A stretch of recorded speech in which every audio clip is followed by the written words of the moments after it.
Hello， 大家好，我係趙媽。今日嚟到尖沙咀文化中心附近間呢，我就要同我一個朋友咧去一間餐廳度參觀一個畫廊喎。咁另外咧個畫家都喺度，咁我又可以同佢講幾句，介紹我個朋友俾大家認識先。Hello， 咁啊呢個咧係Yvonne，一陣間咧都會同我一齊去參觀呢個畫廊，咁同埋咧同我哋食少少嘢。咁點解揾埋阿Yvonne嚟咧？因為佢哋識得啲 painting 啊，咁呢方面都好叻，咁所以一陣間見到啲畫咧都可以幫我點評一下。呢位咧就係阿于馮宇，咁佢都係我個女個同學仔個媽咪。今次咧好開心啦，有機會咧參觀阿于嘅畫展啦，同埋我問一下阿于嘅。咁阿于咧，其實我知道你2022年就出咗第一本畫冊喎。係。咁但係你之前咧其實係從事金融業嘅喎。係。你係一個自學成才嘅畫家。係。咁其實點解你2022年會決定做一個畫家嘅咧？即係全職投入呢個藝術嘅行業咧？係其實係一個半路出家嘅畫家嚟嘅。我之前大學就係學數學同埋經濟，跟住畢咗業之後就入銀行做嘢啦。跟住，但係我由細到大都好中意藝術，因為我爸爸就影響咗我好多啦。因為佢以前係一個美術老師，佢就成日都帶我去睇啲畫展啦，所以令到我就慢慢就中意咗藝術。真係開始畫畫就係2010年嗰時，我嚟咗香港之後咧，跟住就係銀行翻工嘅，但係每個 weekend 就去唔同地方影下相啦，就開始畫畫啦。係決定做藝術家就係有一年我嘅嫲嫲過咗身之後，我就翻去上海，即係周圍行啦，跟住就突然之間有個 idea 就想做一本關於上海嘅書，跟住就裏邊有啲我畫嘅畫啦。有呢個好 specific project， 我就辭咗職就專心做呢個 project。阿于嘅畫展喺尖沙咀嘅牧羊少年與他的浮萍舉行，展覽題為在灣仔度的一天。于咧其實係上海人啦，咁佢喺上海長大嘅喎，咁去到13歲咧，佢就去咗英國讀書同埋做嘢。咁2010年咧就翻咗嚟香港嘅，咁單個地方都係住過啦、生活過啦。咁對你嘅畫作嘅創作有啲咩影響啊？我喺呢3個地方都住咗好耐，其實都有超過10年啦。咁我就覺得係我對空間同埋城市同埋建築係比較 sensitive 啲嘅，所以我畫嘅主題主要都係城市風景為主咯。但係由呢個街景出發咧，我就覺得其實我比較即係 interested 嘅係人嘅，即係背後人嘅文化同埋人嘅生活狀態啦。咁呢3個地方其實人嘅生活狀態係好唔同嘅，但係佢哋各自嘅語境下又好似好 make sense， 好合理喎。所以我就想用我個繪畫去explore 唔同生活嘅可能性。係啦，咁喺我哋身後面有2幅咧，我認得係應該係灣仔嚟嘅喎。咁啊，點解你會創作咗呢2幅畫咧？係喺街市嘅場景啊，係咪？係啊，展覽咧就係關於灣仔道，就係我住嘅地區灣仔嘅一條街道叫灣仔道啦。咁呢條街其實好普通嘅，不過唯一特別之處就有2個香港嘅傳統街市啦。咁就呢啲場景就係呢啲街市嘅嗰啲人買餸嘅場景。咁我比較想 capture 就係普通香港人即係好認真生活嘅嗰個場景。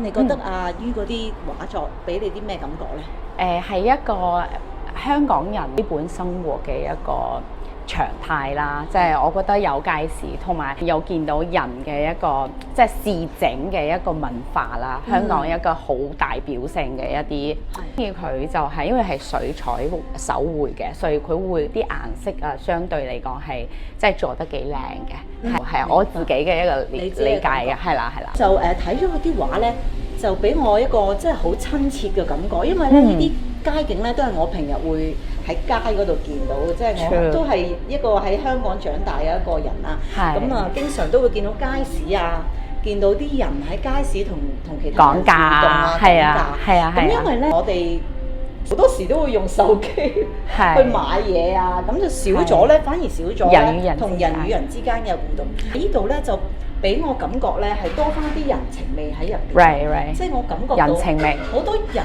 嘅元素喺入邊。咁啊，同冇咁冷冷清清，係啊，同埋其實呢啲畫都提醒咗我哋，其實我哋係人類嚟嘅，人類應該同人互動，有個溝通，係啊，要交流，大家交流啊，人與人之間其實有好多交流同有啲感情嘅 flow 喺入邊，咁就喺我哋一個電子世代啦，其實呢啲畫咧，畫作其實都係 remind 咗我哋呢樣嘢，係啊，我哋應該多啲 connection，係啊，係。覺得香港啲畫面咧，好似個高清電視嘅畫面咁樣嘅，即係好多detail 喺裏邊。咁作為一個畫家就要做少少 selection 啦。咁跟住裏邊就有一個簡化嘅一個過程，所以我都 feel 到自己嘅風格係由比較具象行向一個比較抽象嘅風格。呢個一個方面啦，仲有就係自己中意睇書嘅，咁我覺得睇書都會令到你有啲唔同嘅 angle，因為我哋平時觀察到嘅嘢其實都差唔多，咁睇書會俾你少少唔同嘅諗法。其實你都算係一個半途出家嘅藝術家啦。咁我成日聽人講咧，就話喺香港搞藝術咧係唔容易嘅。而家作為一個即係藝術工作者啦，你覺得你喺香港面對啲咩困難呢？係啊，係唔容易㗎，喺香港，因為香港始終係一個生活成本好高嘅地方啦。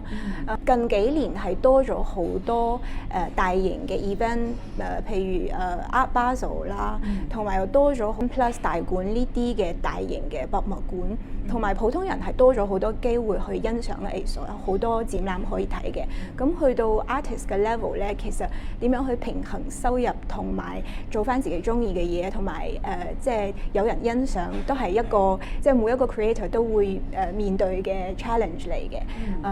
但係我覺得即係我個 case 有少少唔同，因為我做咗 finance 先，所以有少少 base， 但係另外一方面可能都遲咗其他人10年出發，所以好多嘢都要自己去揾翻同埋去 explore。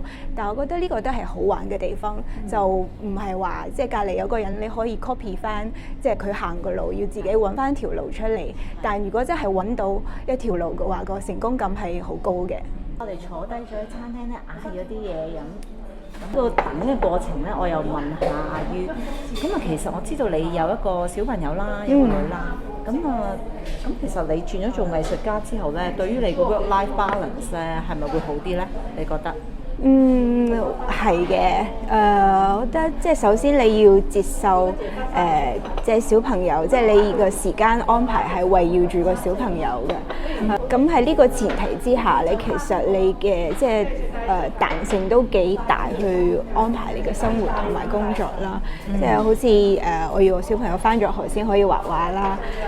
但係我覺得其實都係一個 blessing， 因為係佢比較細嗰時咧，係多咗時間去陪佢嘅。咁呢段時間其實好短，即係都好珍貴嘅。咁等佢大個咗，又會即係多啲自己嘅生活啦。所以我就覺得要 enjoy every moment。我都有相同嘅感覺喎。係啊。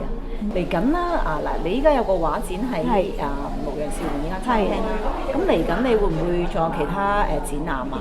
咁嚟緊嘅計劃會係點咧？呢一年或者呢3年嘅計劃？有啊。